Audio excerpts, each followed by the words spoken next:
Well, welcome. Welcome. Thank you for that warm introduction. In addition to being a RE/MAX agent, have been since 1991, I am also involved in the industry. I currently sit on 12 different industry committees, from national, state, down to our local association. One of the directors on our Association of Realtors, and currently the Realtor of the Year for our 6,100 member association. Now, all of that in 50 cents will buy me a soda.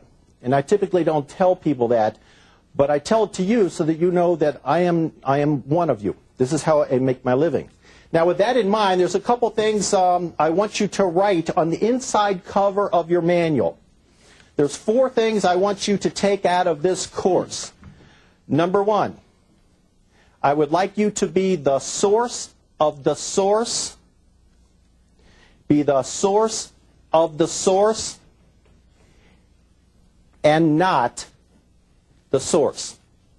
Has anybody here been sued for a residential real estate transaction? Raise your hand. You can raise your hand. Nobody? I am the only one? 1996, I had 1 lawsuit.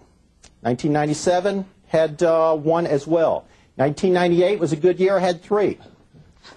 1999, 4, and in the year 2000, and I won't even give you the most recent ones, but in the year 2000, I had 6 different lawsuits. So you're sitting there saying, well, where did RE/MAX find this clown? What are we going to learn today? How to testify? Just what to say, what not to say? Well, fortunately, none of them as a litigant. All of them as a witness. It is a growing source of income for me, acting as an expert witness in real estate-related lawsuits. So over the course of the next couple days, I'm going to interlace a couple of those lawsuits to drive home some of the things that I'm talking about. And let me give you an excellent example. One of the lawsuits from a few years ago.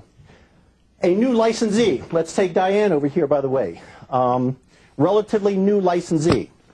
And she's working as a buyer's representative, and she helps a mother and father find a home. Well, while she's showing a home, mom says to their agent, new agent Diane, what about that rock quarry on the other side of the wall? Is that a problem?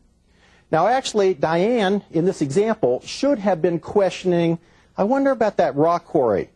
But the buyer asked the question. Fortunately, the seller was still there at the home during the showing. So Diane walks over, not really Diane, but just playing along here, she walks over to the seller. What about that rock quarry? Is that a problem? And the seller says, no, that's not a problem. We've been here for 6 years. That's not a problem at all. Diane walks back to the mother and father buyers and says, no, not a problem.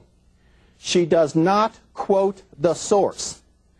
As soon as she told the buyer, not a problem, she became the source. Okay? That's what I want you to be the source of the source, not the source.